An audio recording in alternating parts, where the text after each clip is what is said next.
Hello, everyone. Welcome back to another Monday Book Talk. I am AnnaLee Dragon, the director of the Kinderhook Memorial Library, and I am bringing you a winter-themed book talk this year because while it has been kind of unseasonably warm on some days, we are rapidly approaching the winter solstice, which is one of my favorite holidays. And so I thought, I started out wanting to do books about the winter solstice. Turns out there aren't as many as I would hope. So I went with a broader winter theme this week. So I'm hoping that this will help us. I don't know about you, but for me, winter is kind of a tough time of year. I feel like I am solar powered. I miss the sun. I don't love the cold. In upstate New York, the winter is pretty long. And so I'm hoping that this batch of reads will warm us up from the inside out, give us some fortitude going into the winter season, and help us enjoy it and embrace it a little. At least that's what I'm hoping for myself. And then potentially it does the same thing for you. So I've got a mix of fiction and nonfiction. I will do fiction first and nonfiction after. I have 6 or 7 books to discuss, and I'm going to tell you about a book. I'm going to put a cover up and then tell you about a book and then put a cover up, as I've done in other ones of these book talks if you've ever watched them. And at the end, I will put all of the covers again. So not every one of these books is available in our library, but they're all available in the Mid-Hudson Library system, meaning we can get them for you within a few days if they're not sitting here on the shelf. I tried not to pick too many brand new ones because those tend to be a little harder to get. So most of these are at least a year or two old, some of them older than that. And I am just all a flurry inside with winter reading here. So let's get started with our first book. Winter Solstice by Rosamund Pilcher is our first book. And as you saw, I was right on theme here for my original plan. It didn't work out all the way through the talk, but I got at least one that was about the winter solstice time. So this says that in Winter Solstice, Rosamund Pilcher brings her readers into the lives of 5 very different people. Ephrata Phipps, once of London's stage, moved to the English village of Dibton in hopes of making a new life for herself. Oscar Blundell gave up his life as a musician in order to marry Gloria. They have a beautiful daughter, Francesca. Carrie returns from Australia at the end of an ill-fated affair with a married man to find her mother and aunt sharing a home and squabbling endlessly. Sam Howard is trying to pull his life back together after his wife left him for another man. And he is home without roots. All he has is his job. So in the strange and rippling effects of a tragedy that will bring these 5 characters together in a large neglected estate near the Scottish fishing town of Cregan. It is in this house on the shortest day of the year, the winter solstice, that the lives of 5 people will come together and be forever changed. They say that this is it will warm your heart, and it is a novel of love, loyalty, and rebirth, which is all things winter solstice. We're starting a new year, a new season. Rebirth is an important part of it, but I also love that it's a Scottish fishing town. There's very atmospheric. I've been to Scotland once and I adored it. And so I love this kind of, I think if you like Maeve Binchy, you probably will enjoy Rosamund Pilcher. They're cozy stories about people, character-driven, very heavy into the setting of the place, which I love. So I haven't read this one, but after reading this review, I definitely want to. I think it sounds like just the cozy read for getting me out of my funk in the beginning of winter. Winter Solstice by Rosamund Pilcher. All right, on to the next title. Now, for those of you who are not all about the warm and fuzzy, but you like your thrillers and your mysteries, I've got one for you called Ice Cold. It is part of the Rizzoli and Isles series of books by Tess Gerritsen, which is also has been made into a TV series. So Tess Gerritsen's, wow, I cannot say her name. Tess Gerritsen's relentless, inventive novels take readers on pulse-racing thrill rides that are as satisfying as they are heart-stopping. Now, in this edge-of-your-seat suspense novel, a mysteriously isolated town stands abandoned as a silent watcher waits. So this sounds like it's going to be all the chills and thrills and not cozy fuzzy. So if that's what you're looking for, I've got you covered here. It says that in Wyoming for a medical conference, Boston medical examiner Maura Isles joins a group of friends on the spur-of-the-moment ski trip. When their SUV stalls on a snow-choked mountain road, they're stranded with no help in sight. As night falls, the group seeks refuge from the blizzard in the remote village of Kingdom Come. That's That sounds ominous. Where 12 eerily identical houses stand dark and abandoned. Something terrible has happened in Kingdom Come, as I would have predicted it would.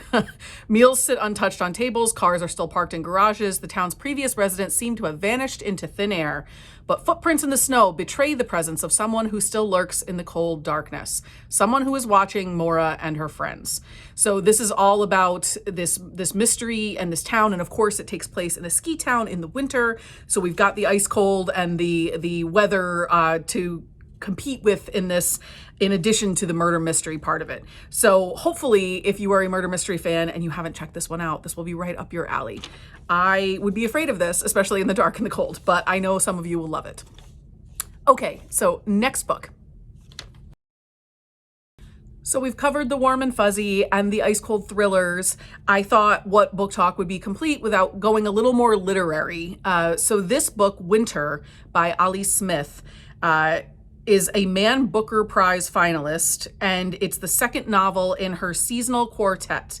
So this, maybe it's AnnaLee Smith, I apologize. This much anticipated follow-up to Autumn, obviously this is Winter, is one of the best books of the year from the New York Public Library, and they call it a stunning meditation on a complex emotional moment in history. So this one's gonna be a little deeper and a little more literary for those of you who enjoy that. So it says that winter, bleak, frosty wind, earth as iron, water as stone, so the old song goes. And now Art's mother is seeing things. Come to think of it, Art's seeing things himself. When 4 people, strangers and family, converge on a 15-bedroom house in Cornwall for Christmas, will there be enough room for everyone? Winter. It makes things visible. AnnaLee Smith's shape-shifting Winter casts a warm, wise, merry, and uncompromising eye over a post-truth era in a story rooted in history and memory and with a taproot deep in the evergreens, art and love. So I think if you're looking for something a little more thought-provoking, literary, poetic, I think Winter, a novel as part of the seasonal quartet, would be a great read for you. Also, the great thing is that if you enjoy this one so much, there are 4 books in this series, so there are other ones for you to read for each season, and maybe that could be part of your celebration of a new season coming. Winter by AnnaLee Smith. Next book. So we're heading into nonfiction territory now. We've covered some fiction books. We're going to try some nonfiction, also with the winter theme, though. We're staying on theme. So this first one, Winter Journal, is a biography memoir by Paul Auster, who's a very well-known author who you may or may not have read yet. He's a best-selling novelist and the author of The Invention of Solitude, which was a moving and highly personal meditation on the body, time, and language itself. So this says that facing his 63rd winter, internationally acclaimed novelist Paul Auster sits down to write a history of his body and its sensations, both pleasurable and painful. 30 years after the publication of The Invention of Solitude, in which he wrote so movingly about fatherhood, Auster gives us a second unconventional memoir in which he writes about his mother's life and death. Winter Journal is highly personal meditation on body, time, and memory by one of our most intellectually elegant writers. That's hugely high praise. And as I said, I mean, all of his books have been really well received and he gets a lot of accolades.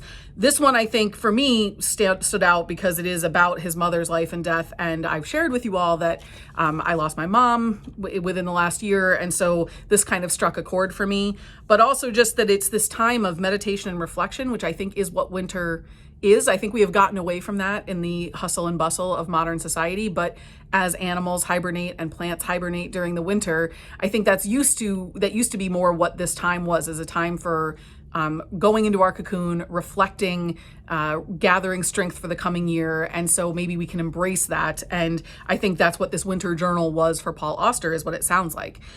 So I'm looking forward to reading this one. It does sound, like not the lightest of content, but I know a lot of you love memoirs. And so hopefully if you do, this is one you haven't checked out yet. That'll be, an excellent choice for you going into these winter months.